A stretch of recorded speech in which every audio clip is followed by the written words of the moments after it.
Hello everyone, welcome to Bangalore Home YouTube channel. இந்த mushroom butter masala செய்கிறதுக்கு முதல்ல மஷ்ரூமை நல்லா வாஷ் பண்ணிவிட்டு சுடு தண்ணியில் மஞ்சத்தூள் போட்டு மஷ்ரூமும் அதில் சேர்த்துட்டு நல்லா சூடு பண்ணி கொதிக்க விட்டுடலாம். இந்த மாதிரி நம்ம செய்யும் போது இந்த மஷ்ரூமில் இருக்கிற தூசி அழுக்கு எல்லாம் வெளியே வந்துடும். அதுக்கப்புறம் நம்ம இந்த மஷ்ரூமை வாஷ் பண்ணி சமைக்கிறதுக்கு யூஸ் பண்ணிக்கலாம். இப்போது இந்த மஷ்ரூம் பட்டர் மசாலா செய்கிறதுக்கு ஒரு மசாலா அரைக்க போகிறோம். அதுக்கு நம்ம ஃபஸ்ட்டு ஆயிலை ஹீட் பண்ணிவிட்டு அதில் 3 ஏலக்காய், 5 லவங்கம், ஒரு 2 துண்டு பட்டை சேர்த்துக்கலாம். சேர்த்துட்டு நல்லா வதக்கிக்கலாம். இது வதங்கினதும் இதில் நான் 3 மீடியம் சைஸ் ஆனியன் கட் பண்ணி வச்சுருக்கேன். அது அதில் சேர்த்துட்டு நம்ம அதையும் நல்லா ஒரு டிரான்ஸ்பரண்ட் கலர் வர அளவுக்கு அதை வதக்கி எடுத்துக்க போகிறோம். இப்போ இதில் கொஞ்சம் 1/2 ஸ்பூன் உப்பு சேர்த்து வதக்கிக்கலாம். அப்போ தான் ஆனியன் சீக்கிரமாக வதங்கும். இது ரொம்ப கோல்டன் ப்ரௌன் ஆகணுன்ற அவசியம் கிடையாது. இது டிரான்ஸ்பரண்ட்டாக ஆனாலே போதும். அதாவது ஒரு லைட் பிங்க் கலர் ஆனால் போதும். இந்த ஆனியன் வதங்குற நேரத்தில் நம்மளோட மஷ்ரூம் ரெடி ஆயிடுச்சு. இப்போ நம்ம இந்த மஷ்ரூமை ஃபில்டர் பண்ணிவிட்டு இந்த மஷ்ரூமை நல்லா வாஷ் பண்ணி எடுத்துக்கலாம். வாஷ் பண்ணிவிட்டு இதை கட் பண்ணி வச்சுக்கலாம்.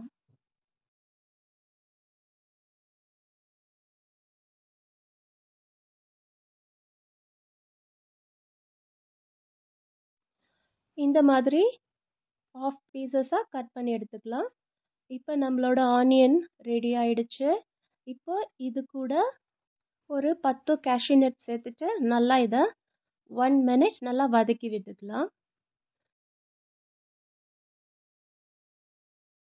இதை நல்லா வதங்கினதும் இதில் 1 டீஸ்பூன் ஜீரா பவுடர் சேர்த்துக்கலாம்.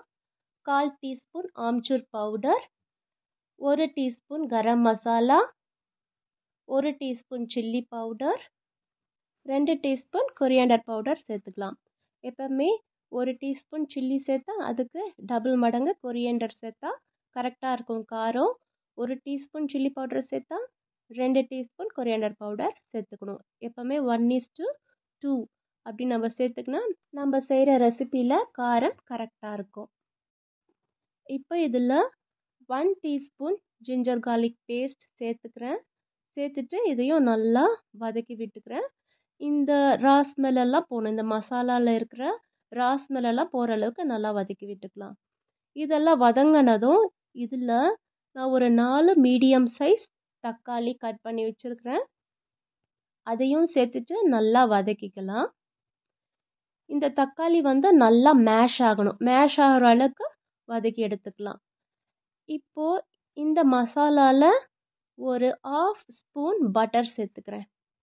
இந்த ஒரு கியூப் சேர்த்துக்கலாம். சேர்த்துட்டு இதை நல்லா வதக்கி விட்டுக்கலாம்.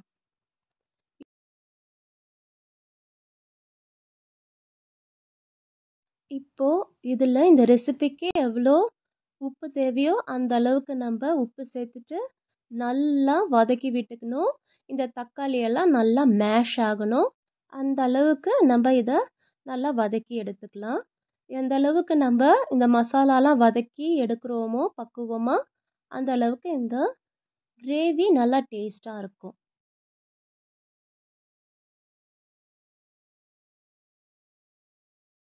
இப்போ இது நல்லா மேஷ் ஆகி வந்துடுச்சு. இப்போ இந்த மசாலாவை மிக்ஸி ஜாரில் சேர்த்துட்டு நல்லா ஆற விட்டுடலாம். ஆற விட்டு இதை நம்ம அரைச்சி எடுக்க போகிறோம்.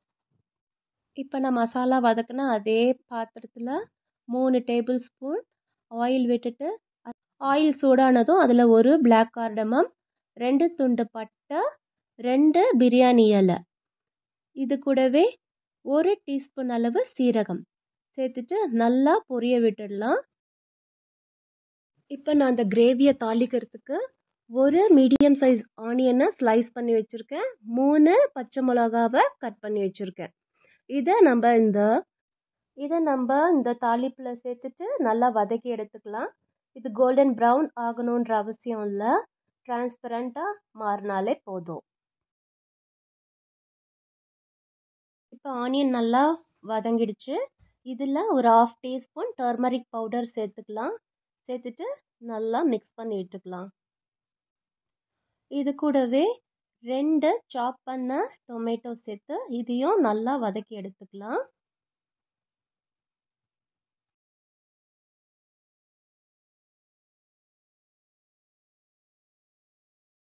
இது வதங்கிட்டு இருக்கிற சமயத்துல நம்ம இந்த மசாலா ஆறிடுச்சு, இதை நல்லா அரைச்சி எடுத்துக்கலாம். ஸ்மூத் கன்சிஸ்டன்சில இருக்கணும், அந்த அளவுக்கு நல்லா ஸ்மூத்தா அரைச்சி எடுத்துக்கலாம்.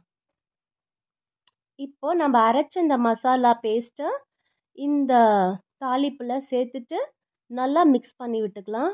மிக்ஸ் பண்ணிட்டு இதுக்கு எவ்வளோ தண்ணி தேவையோ அதை நம்ம இப்போ ஆட் பண்ணிக்கலாம். இதை வதங்கணும்னு அவசியம் இல்லை, ஏன்னா ஏற்கனவே எல்லாத்தையும் வதக்கி இருக்கிறோம். அதனால நம்ம இதை போட்டுட்டு தண்ணி சேர்த்துக்கலாம்.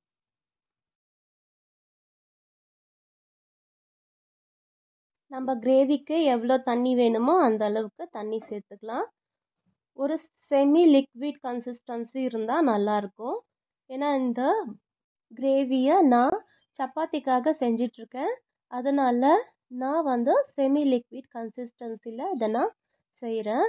இந்த மஷ்ரூம் பட்டர் மசாலா சப்பாத்திக்கு, பரோட்டா, பூரி, தோசை, இட்லி இந்த மாதிரி ஐட்டம் கூட வச்சு சாப்பிட்றதுக்கு ரொம்பவே நல்லாயிருக்கும். இப்போ நான் போட்ட மசாலாலாம் நல்லா மிக்ஸ் ஆகிடுச்சு.